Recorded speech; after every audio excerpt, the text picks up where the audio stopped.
नमस्कार प्रिय दर्शकों, स्वागत है आपका हमारे चैनल पर, जहां हम बाइबल की उन कहानियों को लेकर आते हैं जो न केवल आपके मन को छू जाती हैं, बल्कि जीवन को गहराई से समझने का एक नया दृष्टिकोण भी देती हैं।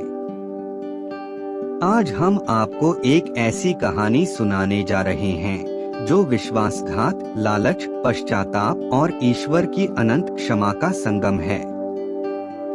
यह कहानी है यहूदा इस्करियोती की, जो एक समय यीशु मसीह के सबसे करीबी शिष्यों में से एक था, लेकिन इतिहास में उसका नाम एक विश्वासघाती के रूप में दर्ज हो गया।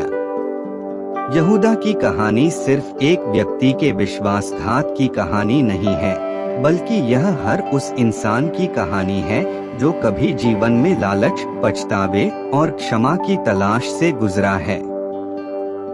यह कहानी हमें यह सिखाती है कि इंसान का सबसे बड़ा शत्रु कभी कभी उसका अपना मन और उसकी कमजोरियां होती हैं। तो अगर आप इस गहरी और प्रेरक कहानी को मिस नहीं करना चाहते, तो हमारे चैनल को लाइक, सब्सक्राइब और कमेंट करना न भूलें। हमारे साथ अंत तक बने रहें, क्योंकि यह कहानी आपके दिल को छू जाएगी।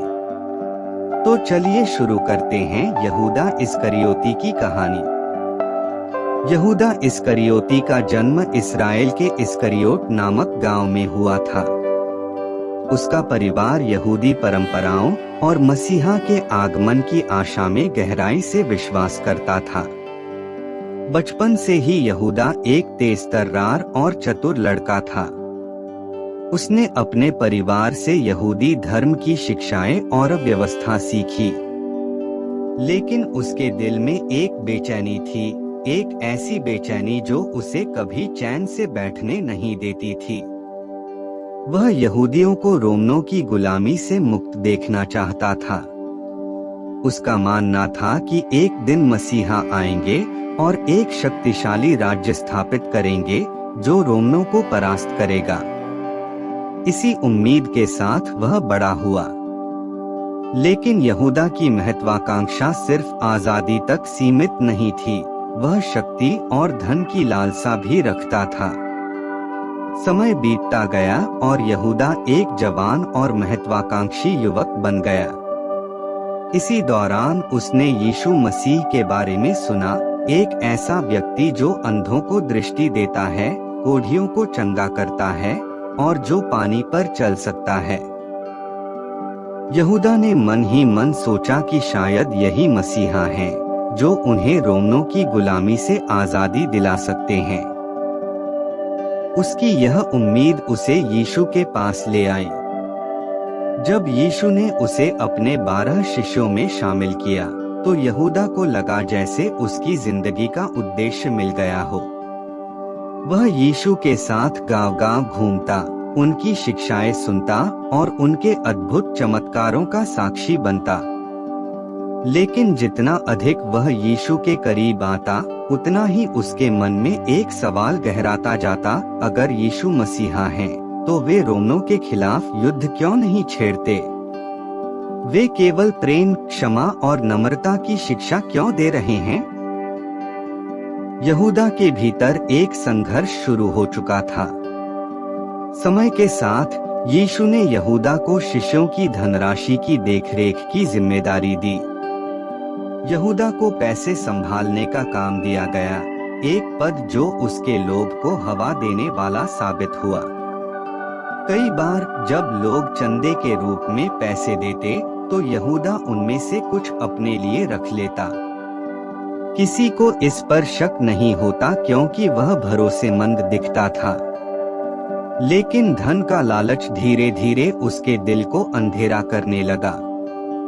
उसे अब मसीहा के राज्य से अधिक पैसों में दिलचस्पी होने लगी। वह सोचता कि अगर यीशु सच में मसीहा हैं, तो उन्हें तो कोई कमी नहीं होनी चाहिए, फिर मैं कुछ अपने लिए क्यों न रखूं?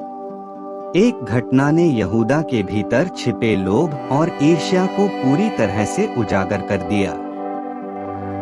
एक बार जब यीशु बैतनिया में शमौन कोढ़ी के घर पर थे, तब एक महिला आई और उसने बहुमूल्य सुगंधित तेल को यीशु के पैरों पर उंडेल दिया। उस तेल की कीमत लगभग 300 दिनार थी, जो कि एक मजदूर की साल भर की कमाई के बराबर थी। यहूदा यह देखकर क्रोधित हो गया और बोला, इस तेल को बेचकर गरीबों की मदद क्यों नहीं की गई? लेकिन सच्चाई यह थी कि वह यह सोच रहा था कि अगर यह तेल बेचा जाता तो उस धन में से वह कुछ हिस्सा चुपके से ले सकता था। यीशु उसकी मंशा समझ गए और बोले, इसने एक अच्छा काम किया है। गरीब तो तुम्हारे साथ हमेशा रहेंगे, लेकिन मैं नहीं। यह सुनकर यहूदा के मन में नाराजगी और बढ़ गई। उसे लगा जैसे यीशु ने सार्वजनिक रूप से उसे अपमानित कर दिया हो। यही वह क्षण था जब यहूदा के भीतर का अंधकार पूरी तरह हावी हो गया। महायाजकों ने जब यहूदा को देखा तो उन्होंने उसे अपने पक्ष में करने का प्रयास किया। महायाजक और फरीसी यीशु से घबराए हुए थे। उन्हें डर था कि अगर यीशु का प्रभाव इसी तरह बढ़ता रहा तो रोमियों को यह बगावत जैसी लग सकती है और इससे उनके अपने अधिकार खतरे में पड़ सकते थे। वे किसी भी कीमत पर यीशु को गिरफ्तार करना चाहते थे, लेकिन जनता के डर से ऐसा खुलकर नहीं कर पा रहे थे। यही वह समय था जब उन्होंने यहूदा को एक माध्यम के रूप में देखा। उन्होंने उसे 30 चांदी के सिक्कों का प्रस्ताव दिया अगर वह यीशु को उनके हवाले कर दे। 30 चांदी के सिक्के यह एक मामूली रकम थी, लेकिन यहूदा के लिए यह किसी बड़ी दौलत से कम नहीं थी। यहूदा का मन पहले से ही लोभ और क्रोध से भरा हुआ था, इसलिए उसने बिना ज्यादा सोचे इस प्रस्ताव को स्वीकार कर लिया। उसके मन में एक दलील थी, अगर यीशु सच में मसीहा हैं, तो वे खुद को बचा लेंगे और अगर नहीं तो कम से कम उसे कुछ पैसे तो मिल जाएंगे। यह सोचकर उसने महायाजकों के साथ एक योजना बनाई।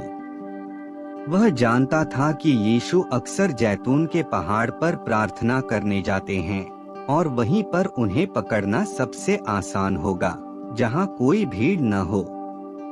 पेसह की रात जब यीशु और उनके शिष्य अंतिम भोज के लिए एकत्र हुए तो यहूदा भी उनके साथ था।